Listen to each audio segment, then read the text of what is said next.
శుక్లాంబరధరం విష్ణుం శశివర్ణం చతుర్భుజం ప్రసన్నవదనం ధ్యాయేత్ సర్వవిఘ్నోపశాంతయేత్.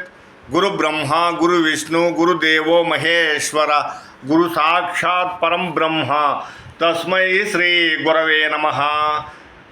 నారాయణం నమస్కృత్య నరం చైవ నరోత్తమం దేవీం సరస్వతీం వ్యాసం తతో జయముధీరయత్. హారి వివోం. పరమేశ్వర స్వరూపులైన ప్రేక్షకులకు వందనములు వందనములు వందనములు. నిన్నటి రోజు పోతన భాగవతంలో పోతన గారు ప్రార్థనా పద్యం, ఇంటి ఇలవేల్పుని ఆయన ప్రార్థించిన పద్యం, సరస్వతీదేవిని ప్రార్థించిన పద్యం నిన్నటి రోజు మనం వివరణ చేసి ఉన్నాం.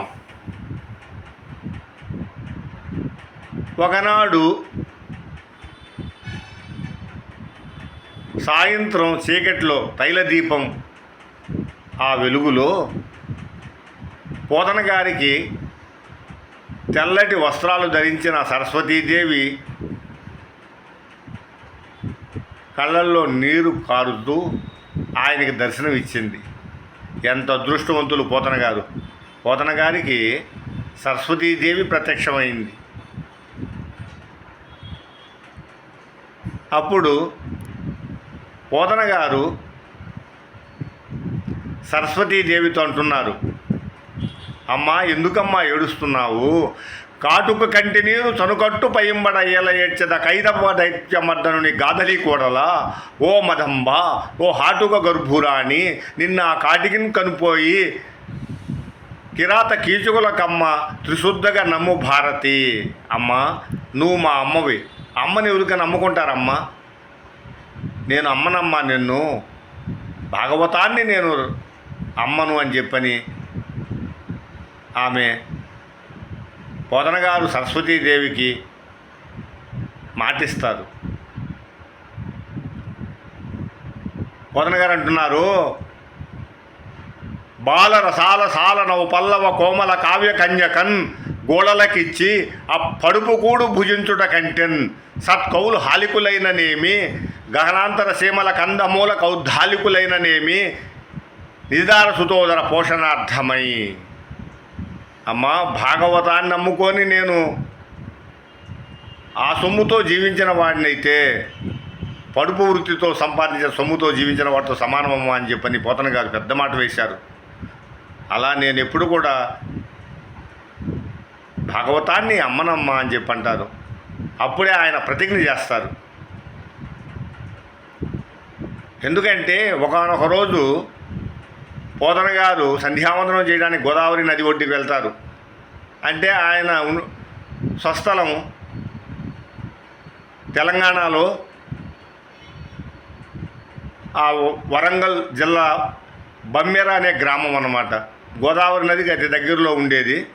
ఆయన రోజు గోదావరి నదికి వెళ్ళి సంధ్యావందనం త్రికాల సంధ్యావందనం చేసేవారు అన్నమాట. త్రికాల అగ్నికార్యం చేసేవారు. ఆయన నిత్యాగ్నిహోత్రులు, నిరాడంబరులు, నిత్యతృప్తులు. అంటే వేదం ఎలా చెప్పిందో అలా బ్రతికారన్నమాట పోతన గారు. సంధ్యావందనం చేస్తూ ఉంటే అక్కడికి ఆయనకి రామచంద్రమూర్తి దర్శనం ఇచ్చారు. ఎంత అదృష్టవంతులు చూడు పోతన గారికి. రామచంద్రమూర్తి దర్శనం అయి, పోతనా నిన్ను నేను అనుగ్రహిస్తున్నాను, నువ్వు తెలుగులో భాగవతం రాస్తున్నావంటగా, అది నాకు అంకితం ఇయ్యి అని పోతన గారిని ఆయన అడిగారు. రామచంద్రమూర్తి అనుగ్రహంతో పోతన గారు భాగవతాన్ని రచించారు.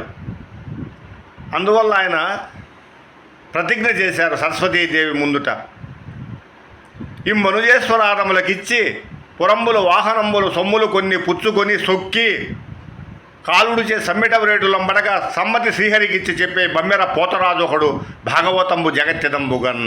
ప్రతిజ్ఞ చేశాడు పోతన గారు. అమ్మా నేను ప్రతిజ్ఞ చేస్తున్నా, భాగవతాన్ని నేను ఆ శ్రీహరికి నేను అంకితం ఇస్తున్నాను అని చెప్పని ఆయన శపథం చేశారన్నమాట, ప్రతిజ్ఞ చేశారు. ఒకవేళ నేను కానీ భాగవతాన్ని నమ్ముకొని ఆ సొమ్ముతో కానీ జీవించిన వాడినైతే కాలంలో కాలుడు వస్తాడు. అదే మనం తెలియని రహస్యం ఏంటంటే, మనం అంతా ఏమనుకుంటామంటే అన్ని అవయవాలు సక్రమంగా పనిచేసేటప్పుడు, వయసులో ఉండేటప్పుడు మనము సత్యాన్ని మాత్రం మనం తెలుసుకోలేకపోతాం. ఎందుకంటే అన్ని అవయవాలు వచ్చేసి పటుత్వంగా ఉంటాయన్నమాట. అప్పుడు మనం అనుకున్నవన్నీ చేస్తూ ఉంటాం, కానీ కాలం గడిచిపోతూ ఉంటుంది. కానీ కాలంలో కాలుడు అంటే యమధర్మరాజు వస్తారు, లాస్ట్లో తీసుకెళ్తారు మనల్ని యమసదనానికి. ఆ సంగతి మనం గుర్తిరంగల.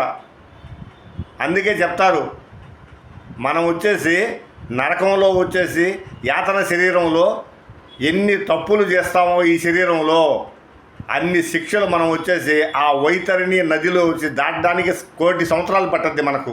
ఈ 1,000,000 సంవత్సరాలు ఆ వైతరిణి నదిలో మనకు ఎన్నో శిక్షలు వచ్చేసి విధిస్తారన్నమాట. చేసిన పాపాలకి ఒక్కొక్క పాపానికి ఒక్కొక్క శిక్ష.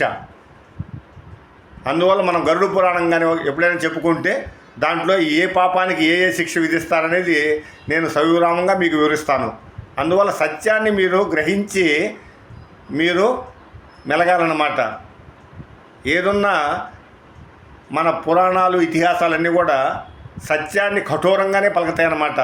అది మనం తెలుసుకోవాలి. మనం అనుకుంటాము జీవితాంతం ఇలాగే ఉంటాం అనుకుంటాం. జీవితాంతం ఇలా ఉండం. మనకంటే ముందు పూజ్యులు ఎంతోమంది మహాత్ములు వెళ్ళిపోయారు. మనం కూడా వెళ్ళిపోవాల్సిందే. ధ్రువుడంతటి వారే పడిపోయారు మంది అంతా.